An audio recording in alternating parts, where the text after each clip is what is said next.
প্রধানমন্ত্রীর পরে হচ্ছে প্রধান বিচারপতি, এরপরে হচ্ছে আপনার মন্ত্রী পরিষদ, এরপরে বিরোধী দলীয় নেতা। একতরফা একটা ট্যাগ দিয়ে তার উপর হামলা করে বসলেন।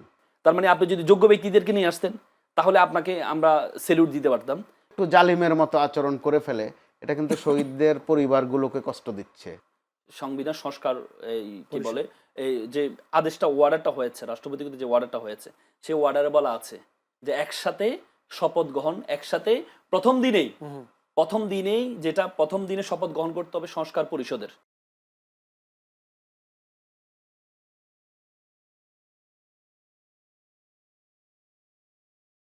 সেখানে বলা হয়েছে যে এখানে যারা নির্বাচিত হবে তারা প্রথম ৩ মাস তাদের কার্যক্রম হবে কনস্টিটিউটিভ অ্যাসেম্বলি, সংবিধান প্রণয়ন, এই কি বলে এই গণপরিষদ হবে, তাদের কাজ হবে সংবিধান প্রণয়ন করা। এলপ্পটা 1970 সালেও হয়েছে। এখানেও যে ওয়ার্ডার আছে, ওয়ার্ডার বলা আছে যে প্রথমে একই দিনে 2টা শপথ গ্রহণ করা হবে, এবং নির্বাচন কমিশন যিনি শপথ দিয়েছেন তিনি কিন্তু সংসদ সদস্যদেরকে আগের দিন 2টি লেটার পাঠিয়েছেন 2টি শপথ গ্রহণ করার জন্য। তাহলে আপনি একটি গ্রহণ করলেন যেটা আপনার জন্য উপকার, আরেকটি গ্রহণ করলেন না যেটা আপনার জন্য উপকার না।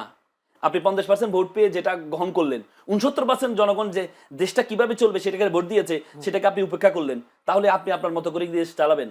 আপনি যদি আপনার মতো করে দেশ চালান, তাহলে শেখ হাসিনা তো নিজের মতো করে দেশ চালাতে চাইছিল, টিকতে পারছে? পারে নাই। পুরো শক্তি, আশেপাশে সকল শক্তি তাকে সহযোগিতা করেছে, এরপর জনগণের বিপ্লবের কাছে টিকতে পারে নাই। তো সুতরাং এই যারা আছে জুলাইয়ের বিপ্লবের উপর, রক্তের উপর দাঁড়িয়ে, তারা তো সুযোগ পেয়েছে না, ওদের সুযোগটা হতো না, সুযোগটা হতো না। যারা দাঁড়িয়ে আছে তাদেরকে দায়িত্বটা নিতে হবে। জুলাইয়ের সাথে যদি আমরা গাদ্দারি করি তাহলে এই বিপ্লব আমাদেরকে খেয়ে ফেলবে। এই মুহূর্তে ছিল যে দেশ কিভাবে সামনে এগোবে, কিভাবে ব্যবসা বাণিজ্য, আমাদের বিনিয়োগ বাড়বে, কিভাবে দেশ স্থিতিশীল হবে, আইন শৃঙ্খলা পরিস্থিতি কিভাবে আমরা ওভারকাম করব, সংসদটা কিভাবে প্রাণবন্ত করা যাবে, সরকার কোথাও ভুল করছে কিনা আমরা সেগুলো ধরবো, সরকারের সমালোচনা করব, বিরোধী দল ভুল করলে সেটারও সমালোচনা করব। ওই একটা প্রেক্ষিত কিন্তু বাংলাদেশে তৈরি হয়েছিল। দেখেন আমরা এগুলোর ধারে কাছেও নাই। আমাদের সামনে নিত্য নতুন নানান উপাদান এমনভাবে ছেড়ে দেয়া হচ্ছে, এতে করে মানুষ কিন্তু কম বেশি বিভ্রান্ত হচ্ছে। আর মনে রাখা উচিত দুটা পক্ষেরই রক্তের উপর দাঁড়িয়ে কিন্তু এই পরিস্থিতিতে আমরা এসেছি। এরই মধ্যে নানান হুঙ্কার দেয়া হচ্ছে, হুঁশিয়ারি দেওয়া হচ্ছে, প্রয়োজনে আরও রক্ত দেব। এগুলো সাহিত্যের ভাষা, কবিতার ভাষা বা রাজপথের ভাষা। এগুলো মানুষের কিন্তু কলিজা ছিঁড়ে যায় এসব কথা শুনলে। কারণ আপনি তো রক্ত দেন নাই ভাই, আপনি বারবার রক্তের কথা বলেন কেন? যারা রক্ত দিয়েছে, যে পরিবারগুলো এখনো হাহাকার করে, ওই পরিবারগুলোর ধারে কাছে একবার গিয়ে দেখেন। যারা স্বজন হারিয়েছে তাদের বেদনাটা একটু উপলব্ধি করার চেষ্টা করেন। কারণ আপনারা বারবার রক্ত দিবেন বলে আপনার সন্তানকে কিন্তু পাঠাচ্ছেন না রাস্তায়, পাঠাচ্ছেন রহিম জলিলের বাচ্চাদেরকে, নিজেদেরটাকে কিন্তু খুব সুন্দর মতো ইনট্যাক্ট রাখছেন, বারবার আবার রক্তের দাওয়াত দিচ্ছেন। এখন রক্তের দাওয়াত আর নয়, প্লিজ দেশ গঠনের চেষ্টা করেন। একটা মোটামুটি লেভেল পেরিয়ে কিন্তু আমরা এখন আছি। কারণ আমরা সাদা চোখে যেটা দেখি, বিএনপি বিশাল বিজয় অর্জন করেছে, জামাতে ইসলাম যে অভিযোগ করছে তাদের অভিযোগ যদি সঠিকও হয় তাতেও তারা বিরোধী দল, কয়েকটা আসন নিয়ে তারা যে অভিযোগ করেছে। তাহলে এখন সামনের দিকে এগোবার পালা। এমনকি এটাও তো হতে পারে যে কয়েকটা আসন নিয়ে তাদের আপত্তি আছে, এগুলো ভোট আবার গণনাও হতে পারে। তাহলে সরকারটাকে ফাংশন করতে দেন। যেখানে বিএনপি বড় দল এবং মজলুম, জামাতে ইসলামও মজলুম, তো এই দুই মজলুম যখন আবার পেছনের দিকে যায়, অর্থাৎ নিজেরাও একটু একটু জালিমের মতো আচরণ করে ফেলে, এটা কিন্তু শহীদদের পরিবারগুলোকে কষ্ট দিচ্ছে। যারা হাসপাতালে কাতরাচ্ছেন এখনো কিন্তু শত শত আছে বিভিন্ন হাসপাতালে, পঙ্গু হয়ে আছে, তারা কিন্তু বড় কষ্ট পায়। নির্বাচন, তাদের প্রশ্ন ছিল যে নির্বাচন জরুরি কিনা, কিন্তু আমরা যারা পেশাজীবী মানুষ তারা মনে করি একটা নির্বাচন দরকার ছিল, খুব জরুরি ছিল। নির্বাচনটা যথেষ্ট সুন্দর হয়েছে, প্রশ্ন আছে কিন্তু সুন্দর হয়েছে তুলনামূলক। এর মধ্যে কয়েকটা ভালো ভালো কাজও আমরা দেখছি।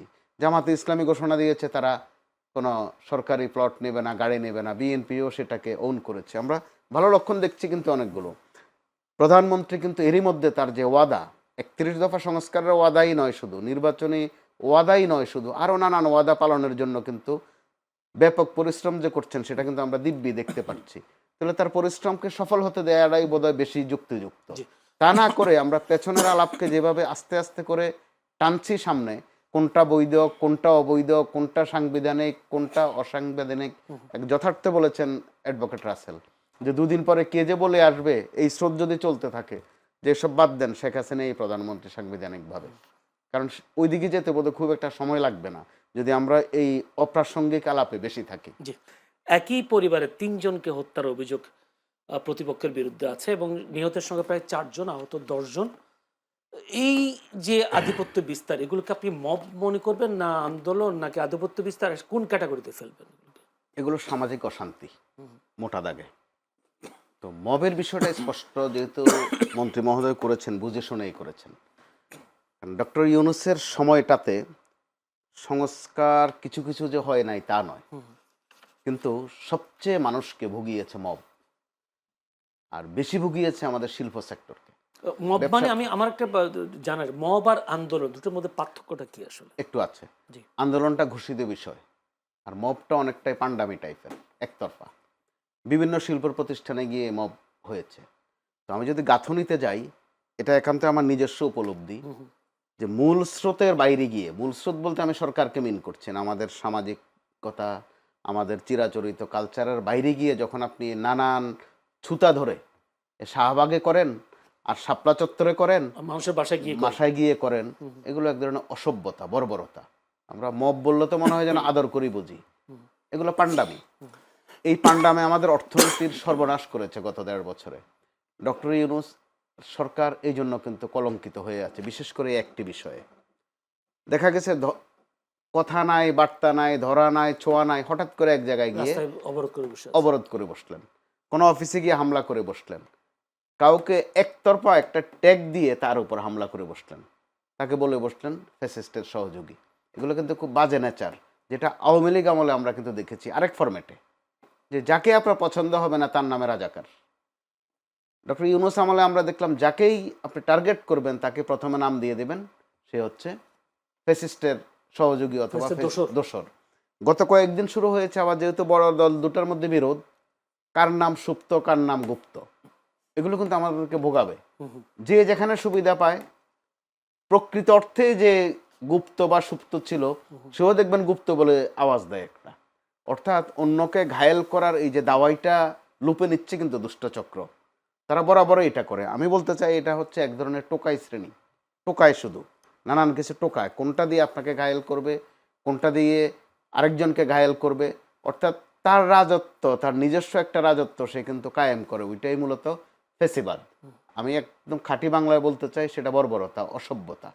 আমি একটা প্রশ্নের সাথে করি, স্বরাষ্ট্রমন্ত্রী তিনি বলেছেন কোনো দাবি নিয়ে সড়ক অবরোধ করে জনভোগান্তি করা যাবে না, অবশ্যই আপনার প্রয়োজন হলে স্মারকলিপি নিয়ে আসবেন। কিন্তু এই কথা আমার আপনাকে জানার ইচ্ছে যে ইতিহাসে এমন কোনো আন্দোলন আছে কিনা যে জনভোগান্তি তৈরি না করে দাবি আদায় হয়েছে? আছে। আপনি যদি শুধু একটা, আমরা এখন যে পরিস্থিতিতে আছি, যারা সচেতন, একটি মানুষও আপনি পাবেন না যে রাস্তা বন্ধ করে ওখানে একটা নিউসেন্স ক্রিয়েট করা পছন্দ করে, কেউ পছন্দ করে না। এগুলো অনেক হয়েছে, কারণ সময়ের ব্যবধানে। শেখ হাসিনার বিদায়টা অবশ্যই সেটা দিয়ে আমরা তো হতে পারতো যে একটা ফুল স্টপ পড়েছে, হতে পারতো তো, যে অনেক হয়েছে। আপনি খোঁজ নিলে জানতে পারবেন 71-এর পর, 71 বা এর পরবর্তীতে খুব জনপ্রিয় স্লোগান ছিল জালো জালো আগুন জালো। একটা পর্যায়ে জালো জালো শব্দটা শুনতেও মানুষ বিরক্ত হয়েছে। আপনার মনে আছে, এই ক্ষেত্রে বিএনপি কিন্তু পায়োনিয়ার। বিএনপি নিজের ওটা স্মরণ করতে হবে। বেগম খালেদা জিয়াকে যেদিন কারাগারে নেওয়া হয়, আপনার মনে থাকার কথা, তিনি হেঁটে হেঁটে কারাগারে গিয়েছিলেন, দৃষ্টান্ত তৈরি করেছিলেন। ইচ্ছা করলে বিএনপি ওই দিন সারা দেশে অরাজকতা তৈরি করতে পারত। এর উপর বিএনপির উপর আরও বিভিন্ন সময় যে হামলাগুলো হয়েছে, বিএনপি ইচ্ছা করলে আপনি খেয়াল করেছেন আস্তে আস্তে করে হরতাল, অবরোধ এসব থেকে সরে গেছে। ছোট্ট ছোট্ট বিবৃতি দিয়েও কিন্তু অনেক ইফেক্টিভ আন্দোলন করেছে। অথবা সুনির্দিষ্ট জায়গায় শেষ দিকে মনে থাকার কথা আপনার আরও বেশি করে, যখন বেগম খালেদা জিয়া কারাগারে, তারেক রহমান সাহেব লন্ডনে, বিএনপির ওই সময়ের বেশিরভাগ কর্মসূচি ছিল কিন্তু রাউন্ড টেবিল, সেমিনার, এসবের মধ্য দিয়ে। এগুলো কিন্তু ইফেক্টিভ ছিল। এমনকি 31 দফা যে সংস্কার প্রস্তাব, সেটাও হয়েছিল কিন্তু অত্যন্ত পরিশীলিতভাবে। এগুলো কিন্তু অত্যন্ত ইফেক্টিভ, মানুষ এখনও লুপে নিয়েছে, এখনও আলোচনায় এগুলো আছে। সর্বশেষ তারেক রহমান সাহেবের যে নির্বাচনী প্রচারগুলো দেখেছেন, যথাসাধ্য চেষ্টা করা হয়েছে জনভোগান্তি যেন কম হয়। জামাতের আমির যেগুলো করেছেন, এগুলোর মধ্যে আমরা দেখেছি ভোগান্তি যেন কম হয়, একটা উৎসব আমেজ। নির্বাচনের নতুন একটা পদক্ষেপ আর কি। জি অবশ্যই, কালচার বদল। এরপরে সর্বশেষ এখন যেটা হচ্ছে, তারেক রহমান সাহেব খেয়াল করে দেখুন, ওনার যাতায়াতের পথে যত শর্টকাটে যাওয়া যায় ঠিক সেটাই তিনি কিন্তু করছেন। খুব একটা গাড়ি প্রটোকলের বহরও কমিয়েছেন। কমিয়েছেন। এগুলো তো ভালো লক্ষণ। তো লক্ষণ যখন ভালো হয় তখন এই মব সহ এই ধরনের খুচরা পান্ডামি অবশ্যই একটা ফুল স্টপে যাবে। আমরা ওই আশাবাদী কিন্তু হতে পারি। জি, ধন্যবাদ। কারণ একটা সময় আমি রসিকতা করে বলি, ডক্টর ইউনূসের সময় তিনি, আমরা বরাবরই দেখি যে অন্তর্বর্তী সরকার বা তত্ত্বাবধায়ক সরকার অথবা 111 টাইপের সরকার, যে তারা একটু সাহসী হয় এবং একটু কড়া হয়। ডক্টর ইউনূসের সময় 1.5 বছর আমরা দেখেছি ওখানে কিন্তু কড়াকড়ি ছিল না। মন চেয়েছে তো আপনি চলে গেছেন যমুনার সামনে, ওখানে গিয়ে নাচলেন, রাতভর থাকলেন, আজে বাজে স্লোগান দিলেন। তো ঠিক আছে, উনি ওনার বৈশিষ্ট্য মতো করেছেন, বহুত হয়েছে।